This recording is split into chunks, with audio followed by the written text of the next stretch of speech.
भारत माता की खत्म करना चाहता है। आज एक तानाशाह इस देश से लोकशाही खत्म करना चाहता है। मैं पूरे तन मन धन से लड़ रहा हूं, संघर्ष कर रहा हूं उस तानाशाह के खिलाफ। 140 करोड़ लोगों का साथ चाहता हूं। सारे केस उनके रफा दफा कर। केजरीवाल को क्यों गिरफ्तार किया? केजरीवाल को गिरफ्तार करके उन्होंने एक मैसेज दिया है सारे देश को कि अगर मैं केजरीवाल को गिरफ्तार कर सकता हूं तो किसी को भी गिरफ्तार कर सकता हूं। किसी कोई केस नहीं होगा, कोई मामला नहीं होगा, तब भी मैं तुमको गिरफ्तार कर सकता हूं।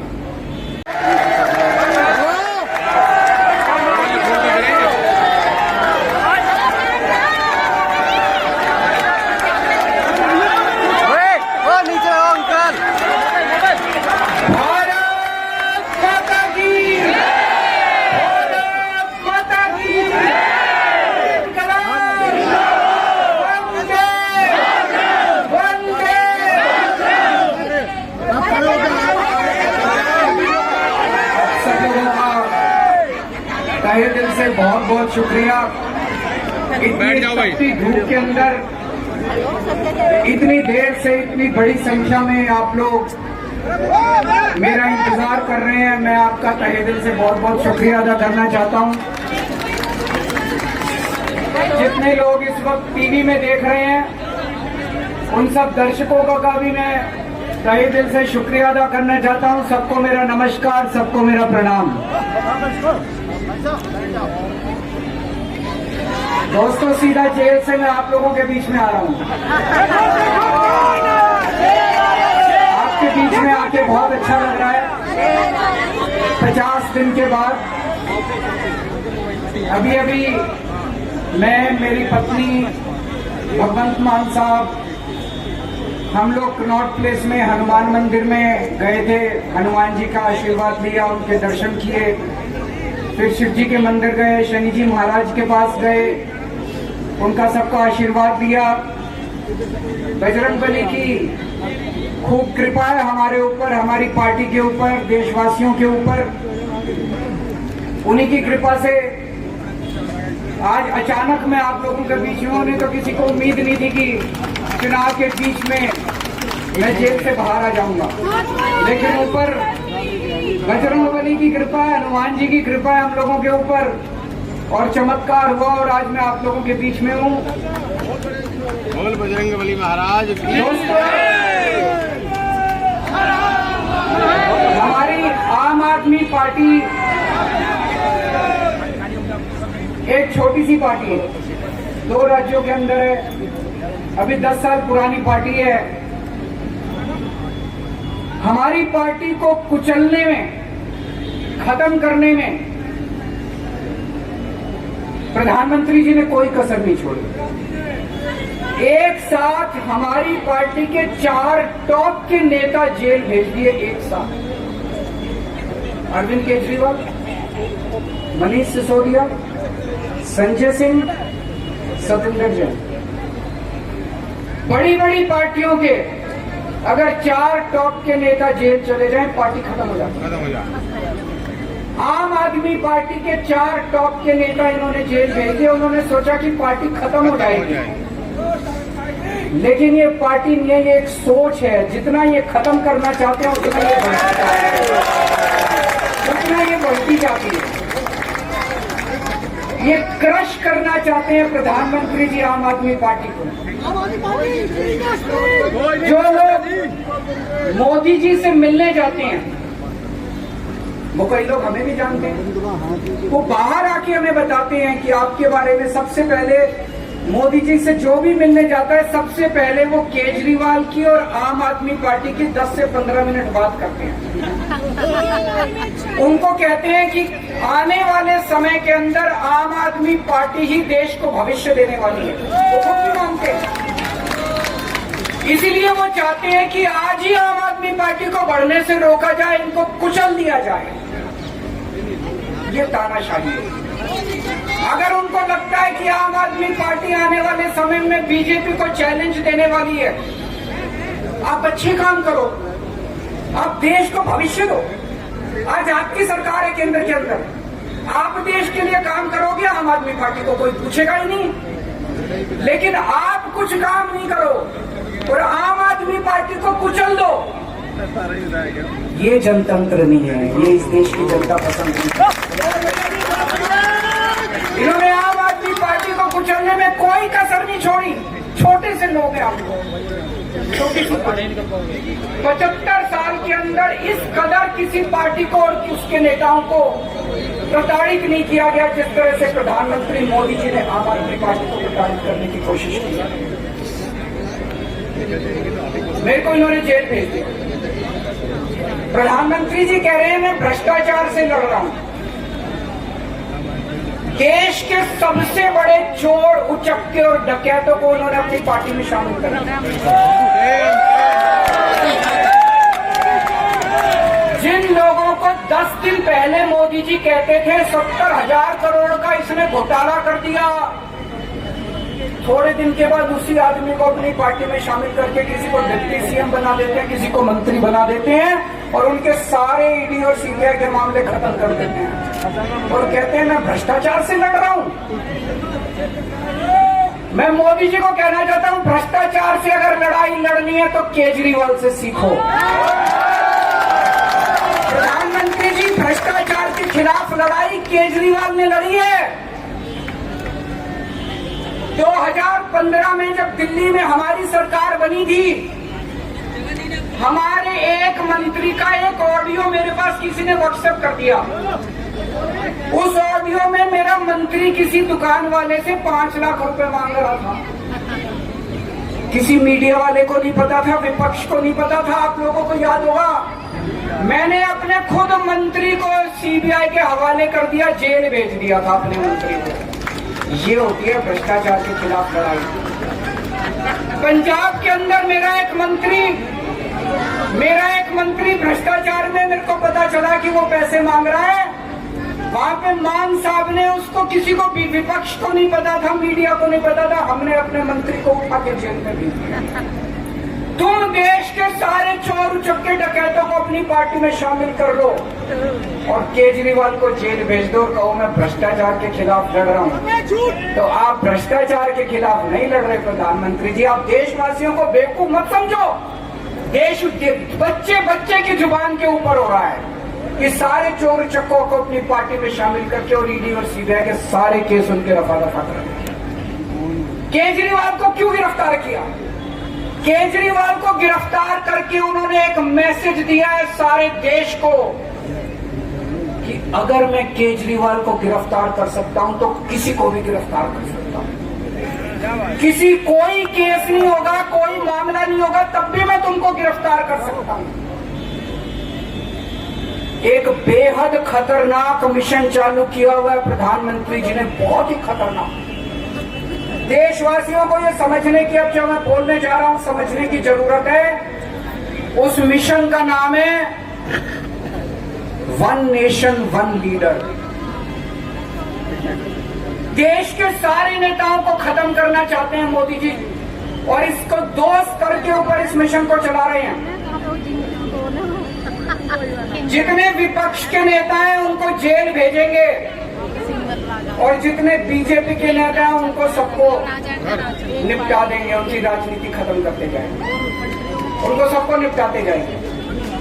विपक्ष के अंदर आज इन्होंने मनीष सिसोदिया को जेल भेज दिया, संजय सिंह को जेल भेज दिया, सत्येंद्र जैन को जेल भेज दिया, केजरीवाल को जेल भेज दिया, हेमंत सोरेन को जेल भेज दिया, ममता दीदी के कई मंत्रियों को जेल भेज दिया, स्टैलिन के कई मंत्रियों को जेल भेज दिया, केरला के सीएम के पीछे पड़े हैं।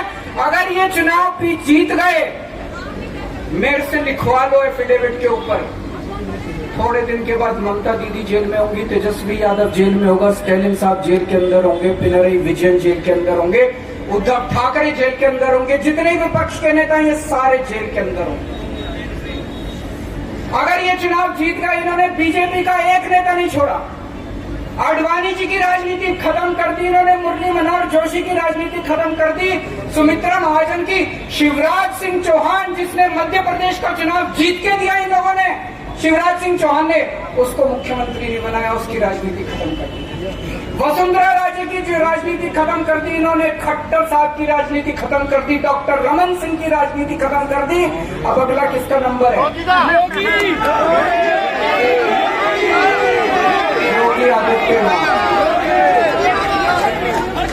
अगर ये चुनाव जीत गए, मेरे से लिखवा लो, 2 महीने के अंदर उत्तर प्रदेश का मुख्यमंत्री बदल देंगे। योगी आदित्यनाथ की राजनीति खत्म करेंगे, उनको भी निपटा देंगे। यही तानाशाही है दोस्तों।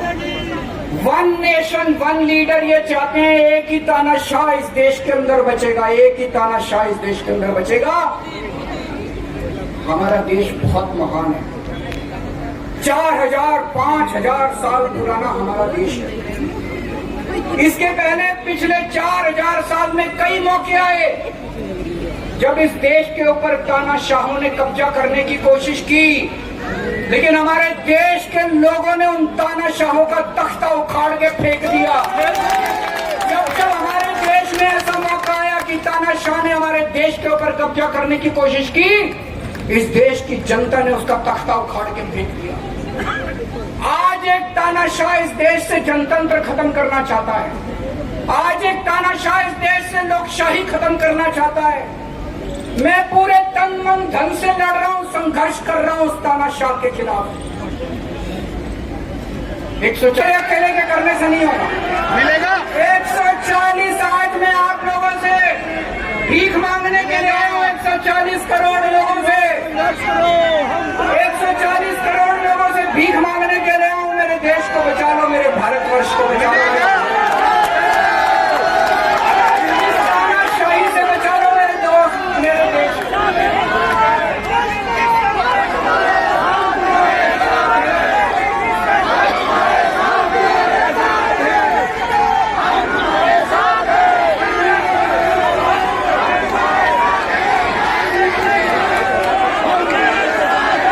सुप्रीम कोर्ट का बहुत बहुत शुक्रिया अदा करना चाहता हूं।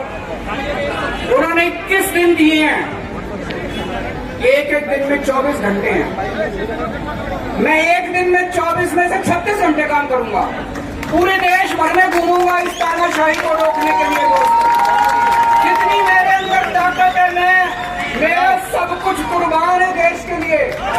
मेरा तन मन धन सब कुछ कुर्बान है मेरे देश के लिए। मेरे खून का एक एक कतरा मेरे देश के लिए, मेरे शरीर का एक एक कतरा, मेरी जिंदगी का एक एक पल मेरे देश के लिए। मेरे देश को बचाने के लिए मैं पूरे देश में जाऊंगा।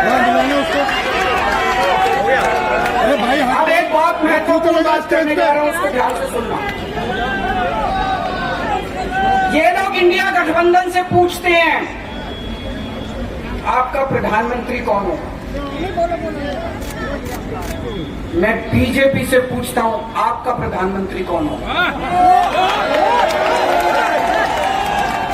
आप लोग सोच रहे होंगे केजरीवाल क्या बात कर रहा है, मोदी जी होंगे। नहीं, मोदी जी अगले साल 17 सितंबर को 75 साल के हो रहे हैं। बीजेपी के अंदर मोदी जी ने 2014 में मोदी जी ने खुद ने रूल बनाया था कि बीजेपी के अंदर जो भी 75 साल का होगा उसको रिटायर कर दिया जाएगा। सबसे पहले आडवाणी जी को रिटायर किया गया, उसके बाद मुरली मनोहर जोशी जी को रिटायर किया गया, फिर सुमित्रा महाजन को रिटायर किया गया, फिर यशवंत सिन्हा को रिटायर किया गया। अब मोदी जी अगले साल 17 सितंबर को रिटायर होने वाले हैं। मैं बीजेपी से पूछना चाहता हूं आपका प्रधानमंत्री का दावेदार कौन है। झोला लेके गए दोस्तों, अगले साल 17 सितंबर तक अगर इनकी सरकार बनी अगर इनकी सरकार बनी तो पहले अगले 2 महीने में योगी जी को निपटाएंगे ये, और उसके बाद मोदी जी के सबसे खास अमित शाह को ये प्रधानमंत्री बनाएंगे। ये 2 ही। तो मैं लोगों को, देश के लोगों को आगाह करना चाहता हूँ, मोदी जी अपने लिए वोट नहीं मांग रहे, अमित शाह के लिए मांग रहे हैं। मोदी जी अमित शाह को प्रधानमंत्री बनाने के लिए वोट मांग रहे हैं। मैं पूछना चाहता हूँ मोदी जी से और अमित शाह जी से, ये मोदी की गारंटी पूरी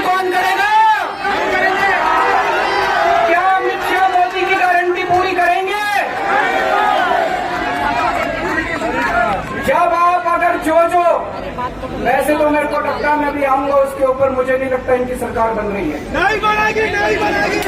लेकिन जो बीजेपी को वोट देने जाएं वो ये सोच के जाना कि आप मोदी जी के नाम पे वोट नहीं दे रहे, आप अमित शाह के नाम पे वोट दे रहे।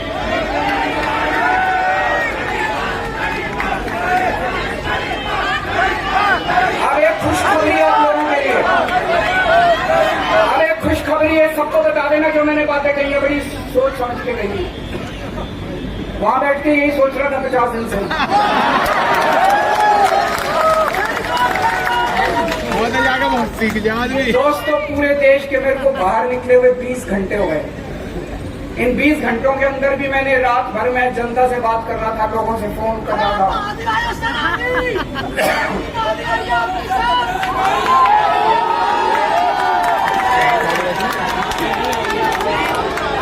रात को आंधी आई थी,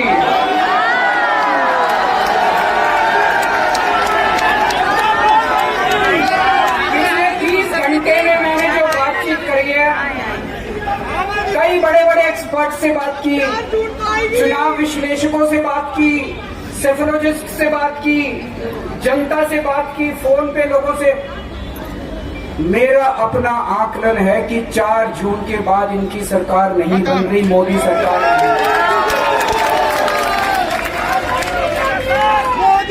दोस्तों अगर मैं गलत हूं तो मेरे को बताना, हरियाणा में इनकी सीट कम हो रही है, राजस्थान में कम हो रही है, कर्नाटक में कम हो रही है, दिल्ली में कम हो रही है, बिहार में कम हो रही है, महाराष्ट्र में कम हो रही है, कर्नाटक में कम हो रही है, बंगाल में कम हो रही है, झारखंड में कम हो रही है। बढ़ कहाँ रही है? यूपी में कम हो रही है, बढ़ कहाँ रही है? बड़े एक भी जगह इनकी सीटें नहीं बढ़ रही हैं।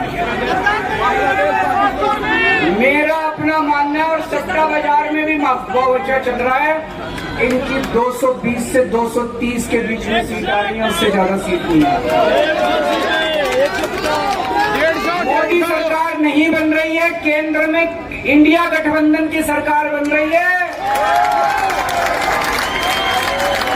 आम आदमी पार्टी उस सरकार का हिस्सा होगी, दिल्ली को पूर्ण राज्य दिलाएंगे। दिल्ली का एलजी लोगों का एलजी होगा, दिल्ली का एलजी दिल्ली वालों का एलजी होगा, गुजरात से आया हुआ अभी। दिल्ली के लोगों का एलजी होगा, दिल्ली के लोगों का विकास होगा। एक और पॉइंट है, जब मैं जेल के अंदर था तो कुछ लोगों ने ये मुद्दा उठाया, केजरीवाल सीएम पद से इस्तीफा क्यों नहीं देता। दोस्तों केजरीवाल को कभी किसी पद का लालच नहीं हुआ। मैं यहां मंत्री, मुख्यमंत्री, प्रधानमंत्री ये सब बनने नहीं आया। इनकम टैक्स में कमिश्नर की नौकरी करता था। कमिश्नर की नौकरी छोड़ के दिल्ली की झुग्गियों के अंदर 1 नहीं, 2 नहीं, 3 नहीं, 10 साल तक मैंने दिल्ली की झुग्गियों के अंदर काम किया है, सुंदर नगरी और नंदनगरी की झुग्गियों के अंदर, इनकम टैक्स कमिश्नर की नौकरी छोड़ के। जब मेरे को दिल्ली की जनता ने पहली बार सीएम बनाया, असूलों के ऊपर 49 दिन के अंदर सीएम पद से इस्तीफा दे दिया था। एक चपरासी की नौकरी कोई नहीं छोड़ता। सीएम बनने के लिए लोग अपना दाया हाथ कटाने के लिए तैयार होते हैं। मैंने खुद से अपने आप सीएम की कुर्सी को लात मार दी थी 49 दिन के अंदर। मेरे लिए सीएम पद इंपॉर्टेंट नहीं है। आज मैंने सीएम पद से इस्तीफा क्यों नहीं दिया जेल जाने के बाद? दोस्तों पिछले 75 साल में भारतवर्ष में इतने राज्यों के चुनाव हुए, इतने राज्यों के चुनाव हुए, दिल्ली के अंदर सबसे ऐतिहासिक बहुमत से आम आदमी पार्टी जीती, 55-56% वोट। एक बार 67 सीट, एक बार 62 सीट। इतने भारी बहुमत से आज तक कोई राज्य की सरकार 75 साल में नहीं जीती। अगले साल 70 में इतने भारी बहुमत से जीतने के बावजूद झूठा केस, अब उनको पता है वो हमें हरा नहीं सकते दिल्ली के अंदर। उन्हें पता है अगले 20 साल तक दिल्ली में आम आदमी पार्टी को कोई नहीं हरा सकता। उन्होंने एक षड्यंत्र रचा, राजनीतिक षड्यंत्र रचा केजरीवाल को झूठे केस में जेल भेज दो, केजरीवाल को इस्तीफा देना पड़ेगा, केजरीवाल की सरकार गिर जाएगी। उन्होंने एक षड्यंत्र रचा, मैंने कहा मैं भी इस्तीफा नहीं दूंगा। तुम अगर जनतंत्र को जेल में कैद करोगे तो जनतंत्र जेल से चला के दिखाएंगे, सरकार भी जेल से चला के दिखाएंगे। कतई इस्तीफा तुम्हारे ट्रैप में फंसने वाले नहीं है। ये अगर हेमंत सोरेन साहब को भी इस्तीफा नहीं देना चाहिए था, जेल से सरकार चलानी चाहिए। अगर हमने इस्तीफा दे दिया, ये तो बड़ा अच्छा इनके लिए। जिस राज्य के अंदर ये चुनाव हारेंगे उसके मुख्यमंत्री को पकड़ के जेल में डाल दो, सरकार गिरा दो। उसके मुख्यमंत्री को पकड़ के जेल में डाल दो, सरकार। आज मैं अगर दिल्ली की जेल के अंदर रह के दिल्ली की जेल से इस्तीफा नहीं दे रहा, वो इस तानाशाही के खिलाफ संघर्ष कर रहा हूं, इसको समझ लेना। केजरीवाल को किसी पद का लालच नहीं है। सीएम तो 100 सीएम की कुर्सी देश के नाम कुर्बान है। मुझे पता चला मेरे जेल जाने से बहुत लोग भावुक हुए, खासकर मेरी माँ, बहनें, महिलाएं बहुत रोई, कईयों ने बहुत मन्नतें मांगी। मैं सबका बहुत बहुत शुक्रिया अदा करना चाहता हूं जिन लोगों ने अपनी दुआएं, करोड़ों लोगों ने अपनी दुआएं भेजी हैं। पूरी दुनिया भर से करोड़ों लोगों ने दुआएं भेजी। उन्हीं के आशीर्वाद का कमाल है कि आज मैं आप लोगों के बीच में हूं। आप लोग सब लोग सुखी रहें, देश खूब तरक्की करे, फले फूले, आप सब लोग खूब खुश रहे, ऐसी मेरी प्रभु से इच्छा है। भारत